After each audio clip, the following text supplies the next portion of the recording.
नमस्कार दोस्तों, मैं हूं परवीन सानी। अमेरिका इजराइल के लिए बड़े भाई की तरह है, लेकिन जिस तरह से उसने इजराइल को ईरान के खिलाफ उकसाया, उसका खामियाजा भारत को उठाना पड़ेगा। ऐसा नहीं है कि सिर्फ मैं जानता हूं, ये बात भारत सरकार भी जानती है। बावजूद इसके पीएम मोदी और उनकी सरकार चुप है। अमेरिका चाहता तो इजराइल ईरान पर अटैक नहीं करता और ईरान इस जंग में खुद को नहीं झोंकता, लेकिन किया नहीं। क्यों नहीं किया, इसके बारे में एक रक्षा विशेषज्ञ ने तो पहले ही दावा कर दिया कि ट्रंप शांति के लिए नोबेल प्राइज लेना चाहते हैं। इसके लिए वो दो देशों को युद्ध करने के लिए रास्ता दिखाते हैं और फिर युद्ध को खत्म करने की पहल करते हैं। एक तरह से दुनिया को बताने का प्रयास करते हैं। ट्रंप ने दोस्तों वही वाली ट्रिक अपनाई है जो ट्रिक भारत पाकिस्तान की जंग के बीच अपनाई। साहब के सामने पूरा क्रेडिट ले लिया और वो खामोश रहे। अब वाकई में पीएम मोदी को लगता है डोनाल्ड ट्रंप ने उनसे धोखा किया, तो उन्हें ईरान इजराइल के बीच शांति वार्ता कराने की कोशिश करनी चाहिए। खुलकर दोनों देशों को बातचीत के टेबल पर आने का संदेश देना चाहिए था, लेकिन जिस तरह से पीएम मोदी को संदेश डोनाल्ड ट्रंप को देना चाहिए था, उस तरह से नहीं दिया, जिसका असर अब भारत की अर्थव्यवस्था पर पड़ा है, भारत के लोगों की जिंदगियों पर पड़ सकता है, महंगाई और बढ़ सकती है। अब मैं ये क्यों कह रहा हूँ, इसके पीछे वजह है। दोस्तों, इजराइल और ईरान की जंग से तेल की कीमतें बढ़ रही हैं। तेल की कीमतें बढ़ने से भारत की अर्थव्यवस्था पर असर पड़ सकता है। अगर ये लड़ाई और बढ़ती है तो तेल की कीमतें $100 प्रति बैरल तक जा सकती है। भारतीय कच्चे तेल की कीमत अब $75.91 प्रति बैरल है। 12 जून को ये कीमत $69.08 प्रति बैरल थी। 13 जून को इजराइल ने ईरान पर हमला किया। इसके बाद ये कीमत $73.12 प्रति बैरल हो गई। भारत अपनी कच्चे तेल की ज़रूरत का लगभग 85% से ज़्यादा आयात करता है। दोस्तों, ईरान दुनिया में तीसरा सबसे बड़ा क्रूड ऑयल उत्पादक देश है। इसके साथ ही ईरान के समुद्र क्षेत्र से दुनिया भर का 20% ऑयल का ट्रेड होता है। फिलहाल युद्ध के चलते कच्चे तेल के दामों में 10% तक की तेजी देखी गई है, लेकिन इजराइल और ईरान के बीच इसी तरीके से युद्ध चलता रहा तो आने वाले दिनों में कच्चे तेल के दाम $100 बैरल तक पहुंच सकते हैं। आपको बता दें, भारत अमेरिका और चीन के बाद तीसरा सबसे बड़ा ऑयल खरीदने वाला देश है। ऐसे में इंटरनेशनल मार्केट में तेल की कीमत बढ़ेगी तो इसका असर भारत में भी देखने को मिलेगा। पेट्रोल डीजल की कीमतें बढ़ेंगी और ये सब इसलिए हो रहा है क्योंकि अमेरिका इजराइल और ईरान को एक दूसरे से जंग करने के लिए उकसा रहा है। दोस्तों, अमेरिका शुरू से ही अपनी ताकत के बल पर विश्व में दोहरा रवैया अपनाता रहा है। उसकी इसी हिपोक्रेसी के चलते दुनिया कभी शांति की ओर आगे नहीं बढ़ सकी। परमाणु हथियारों को लेकर भी उसके दोहरे मापदंड की दादागिरी चलती रही है। आज की तारीख में ही देखिए, एक और इजराइल है जिसके पास गुप्त रूप से परमाणु हथियार होने की बात दुनिया मानती है। दूसरी ओर ईरान, जिसके परमाणु कार्यक्रम को लेकर अंतर्राष्ट्रीय समुदाय, विशेष रूप से इजराइल और पश्चिमी देश लगातार सवाल उठाते हैं। इजराइल ने ईरान के परमाणु कार्यक्रम को नष्ट करने के लिए सैन्य हमले शुरू किए हैं, जिससे सवाल फिर से सुर्खियों में है कि अगर इजराइल के गुप्त परमाणु हथियार स्वीकार हैं तो ईरान के क्यों नहीं।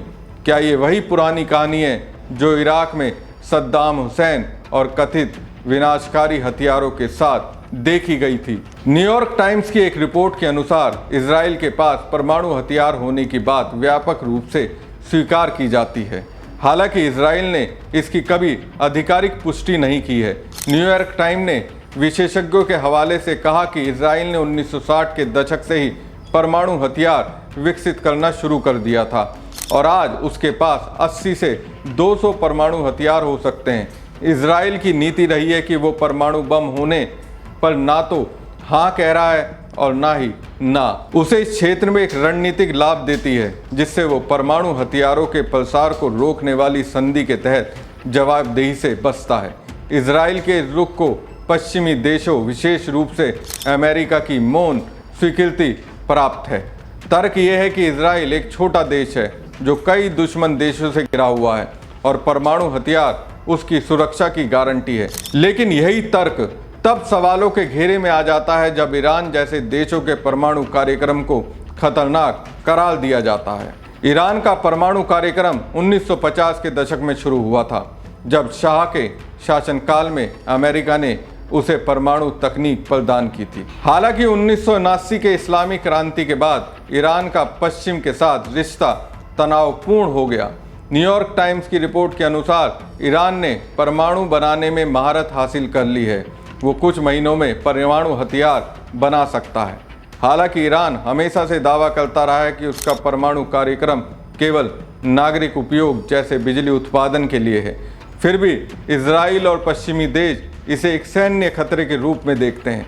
ईरान का तर्क है कि अगर इजराइल जैसे देश परमाणु हथियार रख सकते हैं तो उसे भी अपनी रक्षा के लिए ऐसा करने का अधिकार है, खासकर तब जब इजराइल ने हाल ही के वर्षों में ईरान के परमाणु वैज्ञानिकों की हत्या और साइबर हमलों जैसे कदम उठाए हैं। ईरान की सुप्रीम नेशनल सिक्योरिटी काउंसिल ने भी ये कहा कि अगर इजराइल ने उसके परमाणु ठिकानों पर हमला किया तो वो इजराइल के गुप्त परमाणु ठिकानों पर जवाबी कार्रवाई करेगा। न्यूयॉर्क टाइम्स की रिपोर्ट में बताया गया कि इजराइल ने ईरान के नतांज और इस्फान जैसे परमाणु ठिकानों पर हमले किए हैं, जिससे ईरान की परमाणु क्षमता को काफ़ी नुकसान पहुंचा है।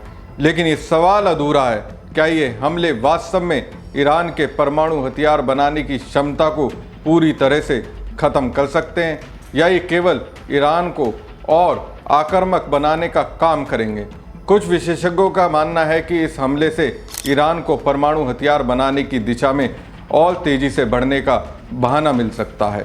अंतर्राष्ट्रीय परमाणु ऊर्जा एजेंसी ने कहा कि ईरान अपने परमाणु दायित्वों का पालन नहीं कर रहा है, लेकिन ये भी स्पष्ट नहीं है कि ईरान वास्तव में परमाणु हथियार बना रहा है।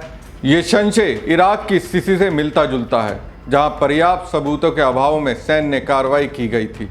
इस संघर्ष का एक बड़ा परिणाम ये हो सकता है कि ईरान अब परमाणु हथियार बनाने की दिशा में और तेजी से बढ़े।